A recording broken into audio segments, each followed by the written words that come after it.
Hello and welcome. The American Society of Brewing Chemists and the Brewers Association have teamed up to bring you this collaborative instructional video series on basic brewing microbiology. I'm Eric Jorgensen with the Highland Brewing Company, and today's topic is aseptic sampling technique and wort stability testing. Aseptic sampling technique is the foundation for every successful microbiology program.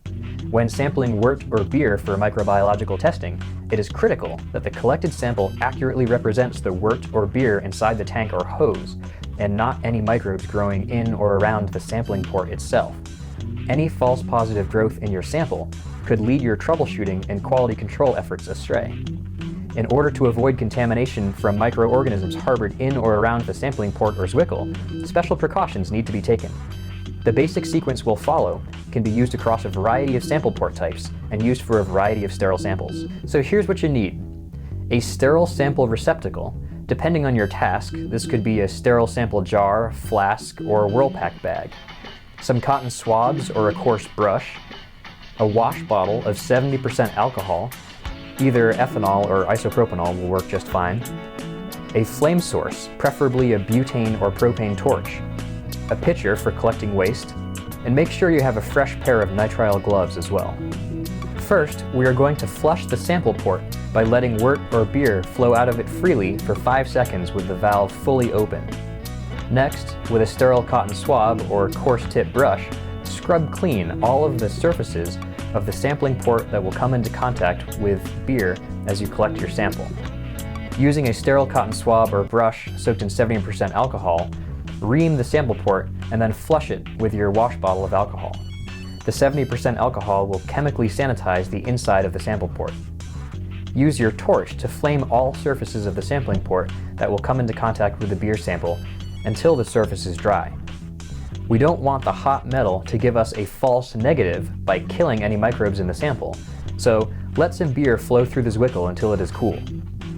Whatever sampling receptacle you choose to use should be large enough to hold the sample without filling the neck of the bottle or flask with liquid or foam. After collection, it is important to thoroughly rinse the sample spout with alcohol to keep it clean in between sampling.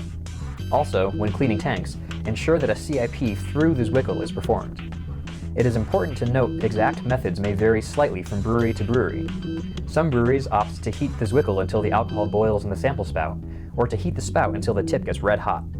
Be careful. If you choose this procedure, ensure that the style of your sample port can withstand that level of heat. Some breweries may run a series of flaming and reaming prior to sampling, but the objective remains the same. Whatever technique you choose to implement at your brewery, the important thing is to make sure that every employee performs the task the same. So now that we know how to take an aseptic sample, we can perform one of the most basic and essential microbial tests in brewing, the wort stability test. One of the most common sources for wort contamination in the brewery is the heat exchanger. It's vital to routinely validate your cleaning and sanitation regimen, for example, by taking a knockout sample at the beginning of each new brew tank.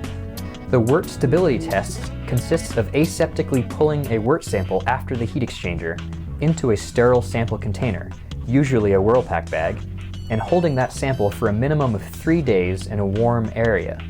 When first taking your sample, carefully minimize the headspace of the bag by pressing any air out. You are looking for your sample to remain clear and free of gas production, as indicated by bubbles or inflating of the bag. Turbidity, bubbles, swollen sample bags, or escaping gas indicate that microbes are present and metabolizing the wort sugars. If you notice this type of microbial contamination, your sanitizing regime may be inadequate. It is important to stress diligence in the aseptic technique. If you doubt yourself at all, sterilize the sample port again. False positive results can undermine your quality program's credibility and cast doubt on future results, as well as impacting the production schedule unnecessarily. With high confidence in your sterile technique, you can use tests such as wort stability to find microbial hotspots in your brewery and work to eliminate them to ensure the quality and consistency of your beer. More information on sterile sampling and other microbiological techniques are available to ASBC members on their website. Thanks for watching.